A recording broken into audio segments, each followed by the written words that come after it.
नहीं करेगा। तो गणेश जी को भोग कैसे लगाया जाता है? आप किसी मंदिर में जाए अथवा अपने घर ठाकुर जी कोई भोग लगाए तो तुलसी पत्र डालकर के भोग लगाए। पहले उस प्रसाद को भगवान के सामने रख दीजिए, ये नहीं कि किचन में डाल करके ले आए और भगवान को लगा दी, अथवा भगवान के मंदिर में ठाकुर जी के पास कहीं भी आप थाली रखिए तुरंत तुलसी पत्र डाल दी तो समझ जाइए कि न वो देवता लेंगे और ना ही गणेश भगवान को प्राप्त होगा, क्योंकि गणेश भगवान को तुलसी नहीं चढ़ती है। और जब तुलसी नहीं चढ़ती है तो वो भोग अर्पण कैसे करेंगे? और जब तक भगवान गणेश जी अर्पण नहीं करेंगे तब तक कोई देवता अर्पण नहीं करेगा। तो उस थाल को, उस कटोरी को भगवान ठाकुर जी के सामने रख करके कम से कम 1 मिनट का इंतजार करेंगे, 1 मिनट का इंतजार करेंगे। इसके बाद तुलसी पत्र डालें। तो जो 1 मिनट का अंतराल है उस प्रसाद को गणेश भगवान प्राप्त कर लेंगे। इसके बाद जब तुलसी डालेंगी तो जो देवता है सब देवता पान करेंगे। तो पहले गणेश भगवान को चढ़ना चाहिए, तब किसी देवता को तुलसी पत्र बाद में डालना है, रख करके 1 मिनट बाद डालना है, तभी प्राप्त हो पाएगा। तो दिव्य फल चाहिए। भगवान शंकर चक्कर में पड़ गए कि भाई कैसे में गणेश को भी दिव्य फल चाहिए, कार्तिकों को भी दिव्य फल चाहिए। इसी में चक्कर में पड़ गए और चक्कर में पड़ गए तो ब्रह्मा जी ने कह दिया कार्तिकेय जी बड़े हैं, बड़े का ही अधिकार होता है, दे दीजिए। और भगवान शंकर जी ने कार्तिकेय जी को फल दे दिया। और जब कार्तिकेय जी को फल दिया तब तक गणेश भगवान आग बबूला। एक तो सिंदूरी बदन, दूसरे क्रोध का और पारा चढ़ गया और लाल हो गए। और जैसे लाल हो गए ब्रह्मा जी पर बिगड़ रहे हैं तब तक ऊपर चंद्रमा देख रहा था। चंद्रमा ने हंसना प्रारंभ कर दिया और जैसे हंसना प्रारंभ कर दिया गणेश भगवान ने चंद्रमा को साथ दे दिया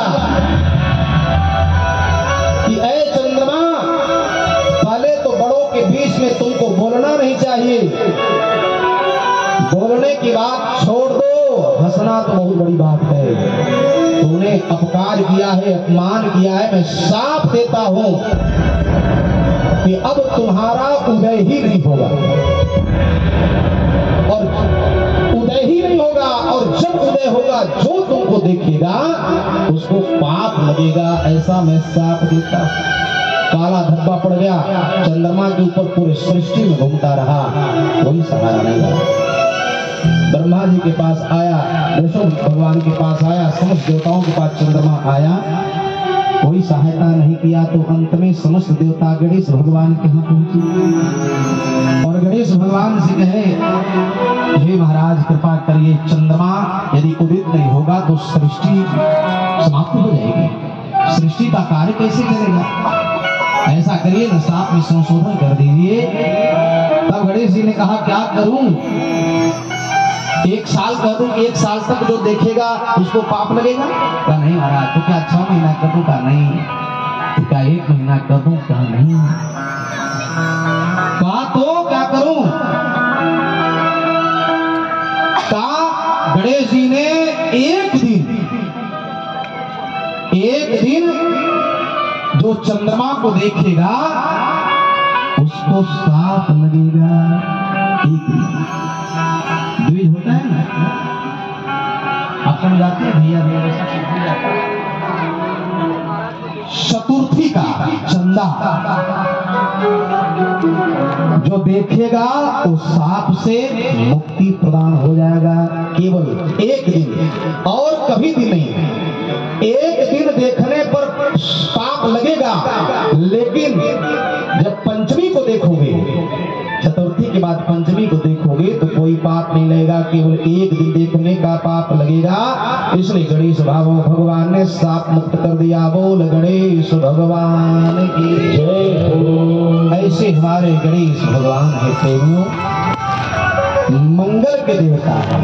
और दूसरे मंगल के देवता श्री हनुमान जी महाराज हैं। भगवान शंकर जी का 10 अवतार हुआ, ऐसे अवतार तो बड़े हैं, उनके अवतार का विश्लेषण किया जाए तो अनेक अवतार हैं, लेकिन प्रथम 10 अवतार, जैसे भगवान विष्णु का प्रथम 10 अवतार, उसी प्रकार से शिव शंकर का 10 अवतार है। उसमें तमाम अवतार भगवान का हुआ है जिसका वर्णन अब तो नहीं हो पाएगा। मार्कंडेय अवतार एक गोपेश्वर अवतार हुआ जो वृंदावन धाम में भगवान भोलेनाथ क्या करते हैं, वह महाराज चल रहा था और उस महाराज में गोपी बन करके आते हैं, और जब गोपी बन करके आते हैं तो स्थिति क्या बनती है, एक बार भोला भंडारी, एक बार भोला भंडारी बन करके ब्रजनारी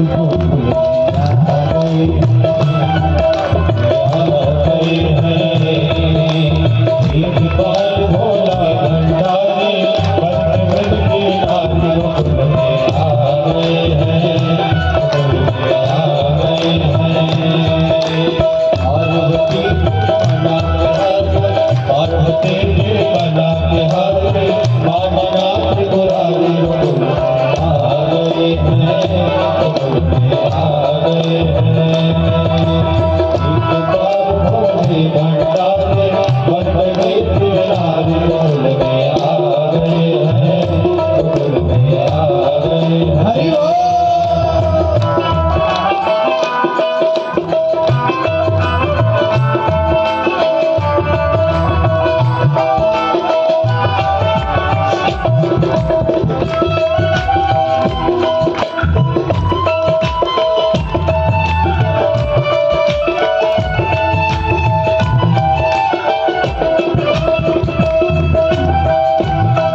आप सब लोग जानते हैं उसको, छोड़ देता हूँ, गीत नहीं लगे।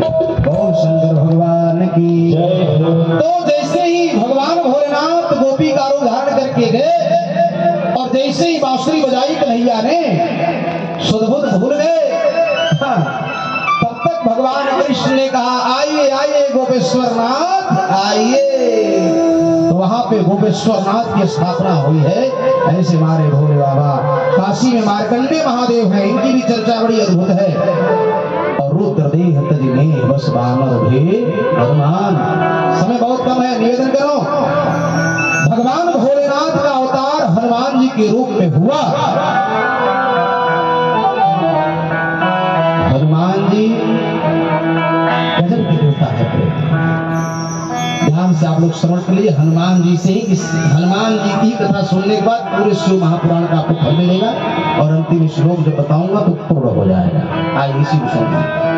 33 कोटि देवता है, 33 कोटि देवताओं में अलग अलग देवताओं का भजन करिए, अलग अलग देवता खुश हो जाएंगे। और किसी एक का भजन करिए, सारे देवता खुश हो जाएंगे। कौन देवता है? अंजनी गर्भ संभूतो हनुमान पवनात्मजः यदा जातो महादेव हनुमान सत्य विक्रमः। कौन देवता है? का श्री हनुमान जी महाराज है। हनुमान जी कौन देवता है? का मंगल के देवता है, अमंगल को दूर करते। का राम जी कौन है? का राम जी भी मंगल के देवता है। हो मंगल भवन अमंगल हारी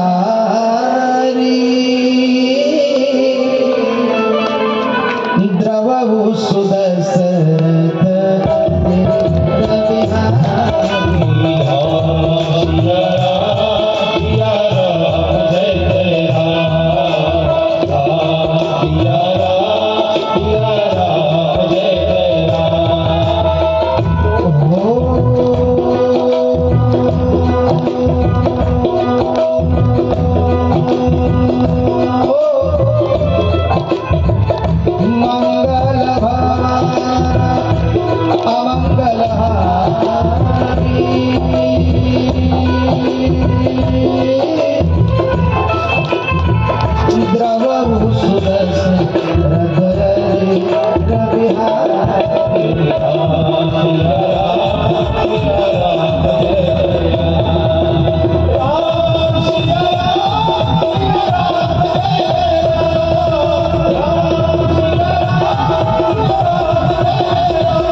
Oh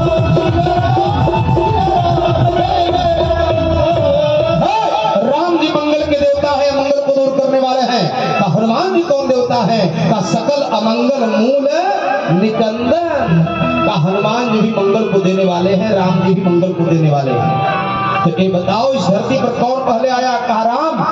कहा जब राम आ ही गए थे, मंगल को दे ही रहे थे, तो हनुमान जी को आने की क्या जरूरत पड़ी? हनुमान जी क्यों आए? तो बताया गया, संतों ने कहा जो दुनिया का दुख दूर करे उसे रघुवीर कहते हैं, और जो रघुवीर के दुख को दूर कर दे उसे महावीर कहते हैं। जो बड़े बड़े जहाजों को समुद्र में डुबो दे उसे तूफान कहते हैं, आए हुए तूफान को जो समाप्त कर दे उसे भगवान कहते हैं, और भगवान के ऊपर आए हुए समस्या का जो समाधान कर दे उसे हनुमान कहते हैं। और श्री हनुमान जी महाराज का जन्म ही मंगलवार को हुआ। स्वाति नक्षत्र में कार्तिक कृष्ण चतुर्दशी मंगलवार के दिन मेष लगने गर्भात प्रादुर्भूत स्वयं हरिः। मेष लग्न में स्वाति नक्षत्र में चतुर्थी के दिन, कार्तिक कृष्ण चतुर्थी के दिन मंगलवार का शुभ दिन था। उसी दिन हनुमान जी महाराज का जन्म होता है। बोल श्री हनुमान जी महाराज की जय। राम जी का भी जन्म मंगलवार को हुआ, और हनुमान जी का भी जन्म मंगलवार को ही हुआ। अब इसकी कथाएं थोड़ी अलग हो जाएगी। आइए, हनुमान जी महाराज राम जी का कार्य किए, स्वयं शंकर जी हनुमान जी बनकर के आए। क्यों आए? क्योंकि 10 सिर काट करके चढ़ाया था हनुमान, 10 सिर काट करके चढ़ाया था रावण ने भगवान शंकर जी को। और जब 10 सिर काट करके चढ़ाया था, एक सिर में एक ग्रहवा जो अवतार रुद्र हैं उनको नहीं चढ़ा पाया, इसलिए क्रोधित हो गए भगवान भोलेनाथ। और जब क्रोधित हो गए तो वही बानर बन करके आए। और एक बार क्या हुआ था, माँ पार्वती जी ने भोले बाबा से कहा महाराज कुछ रहने का मकान रहेगा? रहने के लिए शंकर जी ने एक मकान बनवाया, लंका बनवाया, सोने की लंका। और जब सोने की लंका बनवाया तो सोने की लंका बनाने के बाद प्रेमियों याद रखना, जब गृह प्रवेश कराया गया तो गृह प्रवेश के समय में, गृह प्रवेश होने के बाद जब भूसी दक्षिणा रावण ने भगवान शंकर जी से मांगा तो शंकर जी ने कहा तुमको दक्षिणा क्या चाहिए? भूसी। रावण ने कहा हे बाबा भूसी दक्षिणा हमके यह चाहिए कि मकानों में पूरा रजिस्ट्री कैदा, पूरा मकान में रजिस्ट्री कैदा। पार्वती जी नाराज हो गई, जिस मकान को मैंने इतना मेहनत से बनवाया उसको ये तो दान में ले लिया। इसीलिए क्रोध में पार्वती जी हनुमान जी का पूंछ बन करके आई, और हनुमान जी का पूंछ बन करके लंका को